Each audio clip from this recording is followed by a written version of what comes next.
नमस्कार। अपराधले आक्रान्त बनेको समाजलाई अपराध र अपराधीको घेराबाट मुक्त गराउने हाम्रो प्रयास।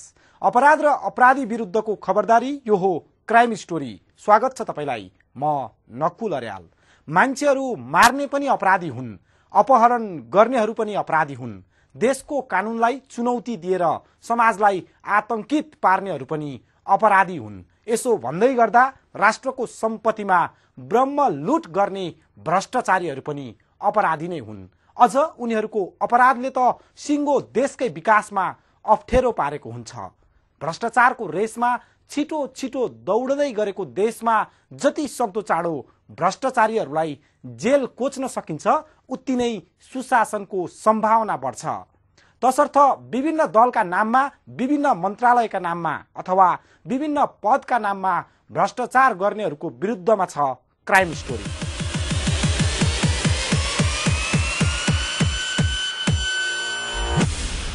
बीस वर्षदेखि एउटा पात्र नेपाली राजनीतिबाट सत्ताको मोह काट्दै हात चाड्दै गर्न लागि परेको थियो। आखिर सत्तामै रहेको बेला ऊ भ्रष्टाचारी प्रमाणित भयो र यति बेला जेलमा कोचिएको छ। ऊ अर्थात् जयप्रकाश प्रसाद गुप्ता उर्फ जेपी गुप्ता। पछिल्लो 20 वर्षदेखि नेपाली राजनीतिको केन्द्रमा घुमिरहेका एकजना पात्र यति बेला दिल्ली बजारको सदरखोरमा परेका छन्। कुनै राजनीतिक मुद्दाका कारण होइन, सत्ता र शक्तिको दुरुपयोग गरी भ्रष्टाचार गरेको आरोपमा उनी जेल गएका हुन्, जो बहालवाला सूचना तथा संचार मन्त्री समेत थिए। नाम जयप्रकाश प्रसाद गुप्ता, उपनाम जेपी गुप्ता, जेपी आनन्द, ठेगाना सप्तरी जिल्ला धरमपुर गाविस वडा नम्बर 6, पेशा राजनीति, अभियोग भ्रष्टाचार गरी अकुत सम्पत्ति आर्जन गरेको, सजाय 1.5 वर्ष कैद र 84 लाख जरिवाना। भ्रष्टाचारले देश डुबाएको दुःख त सिङ्गो देशलाई वर्षौंदेखि थियो, तर भ्रष्टाचारी जेल परेको खुशी भने फागुन 9 गते मंगलबारमा देशले आत्मसात गर्यो। सत्ता र शक्तिमा रहँदा पदको दुरुपयोग गरी भ्रष्टाचार अपराध गर्ने जेपी गुप्तालाई सर्वोच्च अदालतले 84 लाख रुपैयाँ भन्दा बढी बिगो र त्यति नै जरिवाना तथा 1.5 वर्ष कैदको सजाय सुनाएपछि आत्मसमर्पण गरेका गुप्ता दिल्ली बजार कारागार पुगेका हुन्।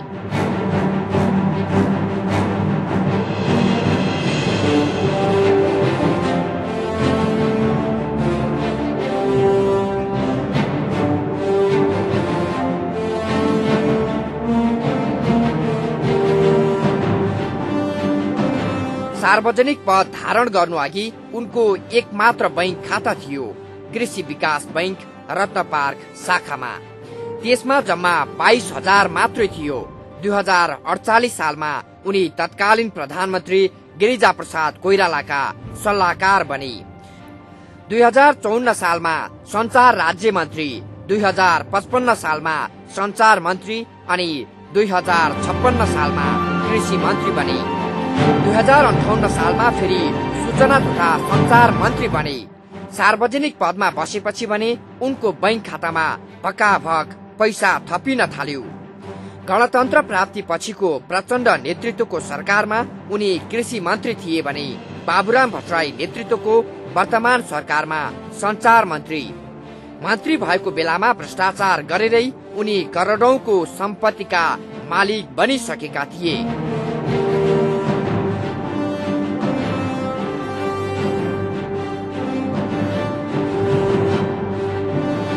मान्छे मार्नु, अपहरण गर्नु र चोरी डकैती गर्नु मात्रै अपराध होइन, सबैभन्दा ठूलो अपराध त राज्य शक्तिको दुरुपयोग हो, जुन जयप्रकाश प्रसाद गुप्ताले वर्षौंदेखि गर्दै आएका थिए।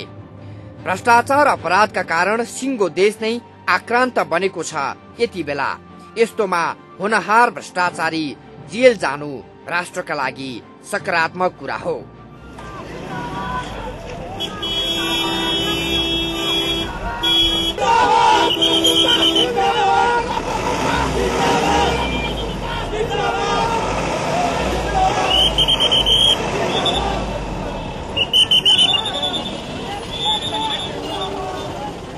आफू भ्रष्टाचार अपराधमा दोषी ठहरिएपछि गुप्ताले फैसलालाई पूर्वाग्रही भन्न समेत पछि परेनन्।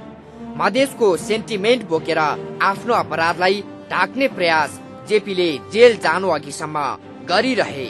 1.5 वर्षको कैदले 1.5 वर्ष मैले जेलमा रहनु पर्दाखेरि यो आन्दोलन समाप्त पनि हुनेवाला छैन र हाम्रा मुद्दाहरूलाई कसैले दबाएर दब्नेवाला पनि छैन। मधेसको पक्षमा चर्का कुरा गर्दैमा देशले कसैलाई छुट दिएको छैन अपराध गर्न। मधेसी दलको नेता हुँदैमा कोही भ्रष्टाचारी उम्कन पाउनु हुँदैन, तसर्थ जेपी गुप्ताले आफ्नो अपराधलाई राजनीतिकरण गर्नुको कुनै तुक छैन। पहाडियाहरूसँग निकट रहेर नामै समेत जेपी आनन्द बनाएका उनी मधेस आन्दोलनका समयमा आफ्नो भ्रष्टाचार मुद्दाबाट जोगिनका लागि मात्रै जेपी गुप्ता बनेका हुन्।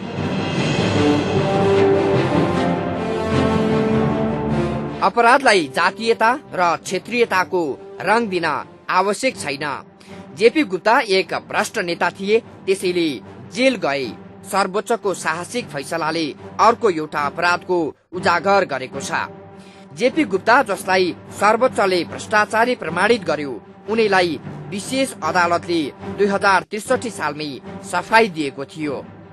विशेष अदालतको फैसला त्रुटिपूर्ण रहेको भन्दै सर्वोच्चले विशेष अदालतका तत्कालीन न्यायाधीशहरूलाई कार्यवाहीको फैसला समेत गरेको छ, जसको अर्थ हो न्यायिक क्षेत्रलाई समेत प्रभावित पार्दै आएका रहेछन् अपराधीहरूले।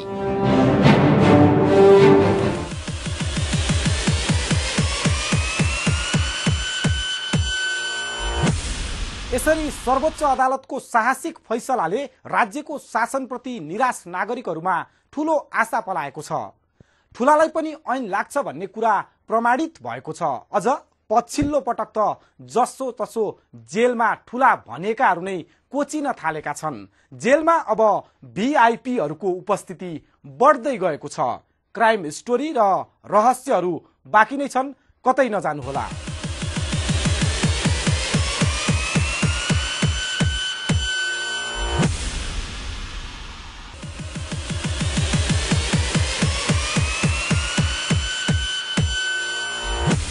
स्वागत छ, तपाई क्राइम स्टोरीमा हुनुहुन्छ।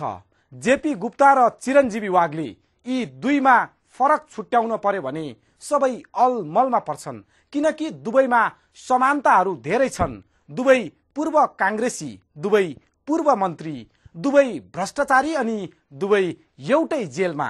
अर्कोतिर श्याम सुन्दर गुप्ता र रञ्जन कोइराला, यी दुवै फौजदारी अभियोग लागेकाहरू। पेशा फरक भए पनि दुवै भिआइपी भनिनेहरू। एकलाई व्यापारी अपहरणको आरोप लागेको छ, अर्कोलाई श्रीमती हत्याको, अनि दुवै यति बेला प्रहरी नियन्त्रणमा छन्। यी चारैजना प्रतिनिधि पात्रहरू यति बेला प्रहरीको घेराभित्र छन्, जसले आफ्नो पद र प्रतिष्ठाको वास्ता नगरी अपराध गरेका थिए। सानालाई मात्रै ऐन र ठूलालाई चयन हुँदै आएको नेपालको न्याय प्रशासनको पछिल्लो सुधारसँग जोडिएका छन् उनीहरू जेल छिरेसँगै जेल भिआइपीमय बनेको छ। भिआइपीहरूको उपस्थिति जेलहरू भरिँदै गर्दा अपराध नियन्त्रणको सकारात्मक सन्देश प्रवाहित भइरहेको छ। नेपालीमा एउटा उखान निकै चल्तीमा छ, सानालाई ऐन ठूलालाई चैन। तर न्यायालयका पछिल्ला निर्णय र सुरक्षा प्रशासनका पछिल्ला केही कदमहरूले ठूलालाई पनि ऐन लाग्ने केही सकारात्मक उदाहरण दिन थालेका छन्। त्यसैको उदाहरण हो भिआइपी भनिएकाहरूको श्रृङ्खलाबद्ध जेल यात्रा।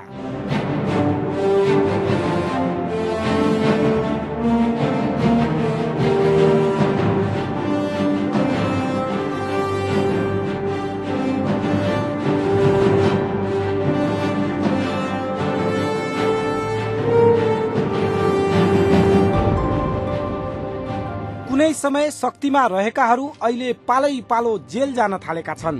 भ्रष्टाचार, अपहरण वा व्यक्ति हत्या सबै खालका अपराधमा आजभोलि जेलका सिडीहरूले भिआइपी भनिएकाहरूलाई भेट्न थालेका छन्।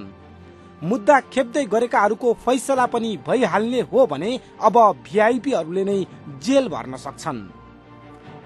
भिआइपी नम्बर 1 चिरञ्जीवी वाग्ले। यिनी हुन् जेलभित्रका पहिला भिआइपी जो लामो समय राजनीतिक लाभको पदमा आसीन थिए। पटक पटक मन्त्री भएका बेला भिआइपी सुविधा भोग गरेका थिए यिनले। तर भ्रष्टाचार मुद्दामा सर्वोच्च अदालतले दोषी ठहर्याएपछि यिनलाई 2067 साल चैत 3 गते प्रहरीले पक्राउ गरी दिल्ली बजार कारागार पुर्याएको थियो।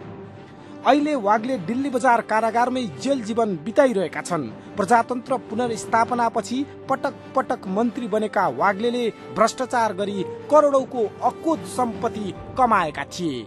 उनको जेल यात्रापछि बल्ल भिआइपी भनिएकाहरू पनि जेल जान्छन् भन्ने आशा बढेको थियो, जसलाई पछिल्ला केही घटनाक्रमहरूले पुष्टि गरिरहेको छ।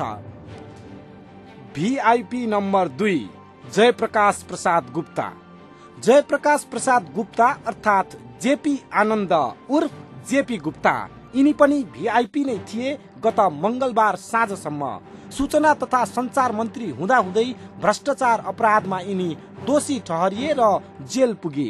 पहाडियाहरूसँगको निकटताका आधारमा आफ्नो थर नै परिवर्तन गरेका जेपीले 2059 सालमा भ्रष्टाचारको मुद्दा लागेपछि मात्रै नामको पछाडि गुप्ता झुन्ड्याएका थिए। त्यसको अर्को स्वार्थ थियो आफ्नो अपराधको ढाकछोप गर्न मधेसका मुद्दालाई उचाल्नु।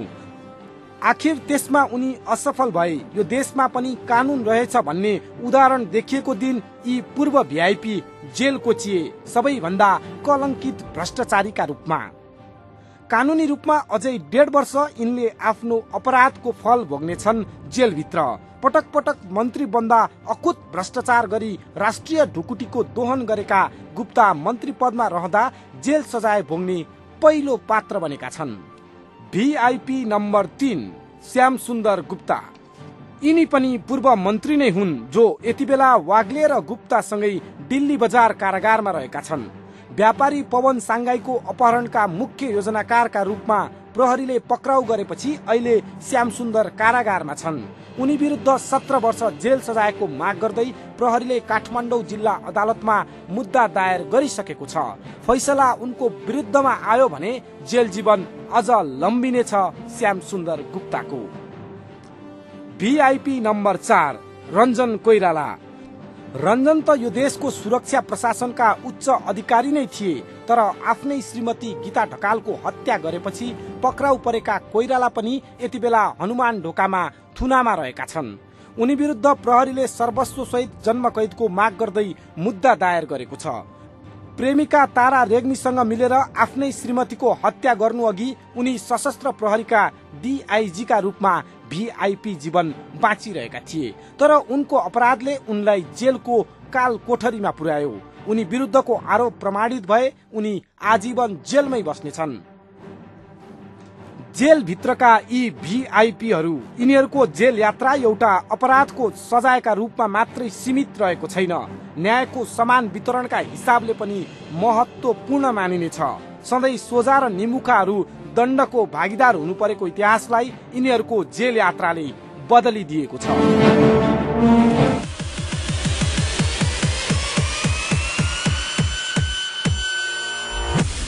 हो भिआइपी होस् वा जो होस्, एउटा अपराधीलाई अपराधी सरहकै व्यवहार गरिनुपर्छ। मान्छे मार्ने र देश लुट्नेहरू बराबर हुन्। यी भिआइपीहरू त जेल गइसके, तर अझै धेरै भिआइपीहरू पाइपलाइनमा छन्, जसको मुद्दा फैसला भए पश्चात जेलमा भिआइपीहरूको संख्या अझ बढ्नेछ। क्राइम स्टोरी र रहस्यहरू बाँकी नै छन्, कतै नजानुहोला।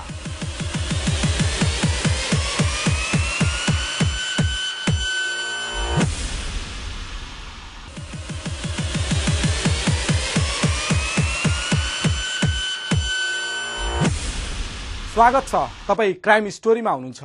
अहिले जेल पुगेका भिआइपीहरू मध्येका राजनीतिक पात्रहरूलाई जेल कुनै नौलो विषय होइन।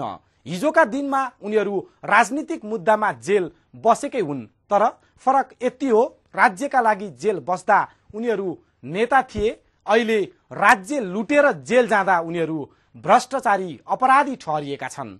जति जेल पुगे उनीहरू मात्रै होइनन् जेल जाने पालो त अझ धेरैको बाँकी छ। भ्रष्टाचार मुद्दा खेपिरहेका गोविन्दराज जोशी हुन् वा खुमबहादुर खड्का, अहिले स्थापित नजिरलाई आधार मान्ने हो भने उनीहरूको पनि जेल यात्रा निश्चित छ। विशेष अदालतले नै भ्रष्टाचारी प्रमाणित गरेका प्रहरीका पूर्व आइजिपीहरू पनि अब छिट्टै जेल जाने नै छन्। यसरी कुनै दिन समाजमा भिआइपी को छवि बनाएकाहरू ढिलो चाँडो जेल जाने पाइपलाइनमा छन्। चिरञ्जीवी वाग्ले जेल परेसँगै भ्रष्टाचार मुद्दा खेपिरहेका अन्य भिआइपीहरू पनि ढिलो चाँडो जेल जाने पक्का जस्तै देखिएको थियो। भ्रष्टाचार मुद्दामै जेपी गुप्ता जेल पुगेपछि अब बाँकी आरोपीहरू पनि जेल जाने पर्खाइमा छन्। यसरी जेल जाने पाइपलाइनमा भएकाहरू अधिकांश भ्रष्टाचार अपराधकै आरोपीहरू रहेका छन्। ती मध्ये केही नेता छन् र केही प्रहरीका पूर्व अधिकारीहरू। जेल जाने तयारीमा रहेका भिआइपीहरूको सूची पनि लामै देखिन्छ। गोविन्दराज जोशी। कांग्रेस नेता गोविन्दराज जोशीलाई लागेको भ्रष्टाचारको मुद्दाको प्रकृति चिरञ्जीवी वाग्ले र जेपी गुप्ताकै मुद्दा जस्तै छ। जोशीलाई पनि विशेष अदालतले सफाई दिएपछि सर्वोच्चमा पुगेको मुद्दा किनारा लगाउन सर्वोच्चले विशेषलाई नै मुद्दा फिर्ता गराइसकेको छ। सो मुद्दाको फैसलाले उनको जेल यात्रा निश्चित गर्न सक्छ। 3 करोड 93 लाख रुपैयाँ भ्रष्टाचार गरेको आरोप लागेका जोशी पनि अबको जेल यात्रामा जाने भिआइपी हुन सक्छन्, जो पूर्व गृहमन्त्री समेत भइसकेका छन्। खुम बहादुर खड्का। पूर्व गृहमन्त्री खड्काको भ्रष्टाचार मुद्दा पनि सर्वोच्च अदालतमा विचाराधीन छ। यति बेला 2 करोड 36 लाख रुपैयाँ भ्रष्टाचार गरेको आरोप लागेका खड्काले समेत विशेष अदालतबाट सफाई पाएकै थिए। तर विशेषबाट सफाई पाएकाहरू सर्वोच्चबाट दोषी ठहरिएको अवस्थामा खड्का पनि ढिलो चाँडो दोषी प्रमाणित हुने सम्भावना बलियो देखिन्छ। पूर्व आइजिपीहरू। जेल जाने तयारीमा रहेका पूर्व आइजिपीहरूको सूची पनि लामै छ। केही दिन अघि मात्रै विशेष अदालतले सुडान प्रकरणमा दोषी करार गरेका पूर्व आइजिपीहरू ओम विक्रम राणा, हेम बहादुर गुरुङ र रमेश चन्द ठकुरी जेल जाने पक्का भइसकेको छ। त्यस्तै पूर्व आइजिपी त्रय मोतीलाल बोहरा, अच्युत कृष्ण खरेल र प्रदीप शमशेर जबरा विरुद्धको भ्रष्टाचार मुद्दा पनि अदालतमा विचाराधीन रहेको छ। सर्वोच्च अदालतका पछिल्ला फैसलाहरूको निर्णयका आधारमा पनि प्रहरीका आइजिपी भइसकेकाहरू जेल जाने निश्चित देखिन्छ। त्यसबाहेक विभिन्न आरोपमा आरोपित भएका सभासदहरू तथा हत्यारा प्रमाणित सभासद बालकृष्ण ढुङ्गेल ढिलो चाँडो जेल जाने लाइनमा नै छन्। यसरी जेल जानका लागि भिआइपीहरूको लामले तयार हुनु राष्ट्रका लागि दुःखद खबर हो। तर राष्ट्रहितको व्यवस्था गरेर पद र शक्तिको दुरुपयोग गरी अकुत सम्पत्ति कमाउनेहरू जेलका लागि लायक हुन्। उनीहरूको जेल यात्राले मात्रै नेपालमा भ्रष्टाचार अपराधको नियन्त्रणमा प्रभावकारी भूमिका खेल्न सक्छ।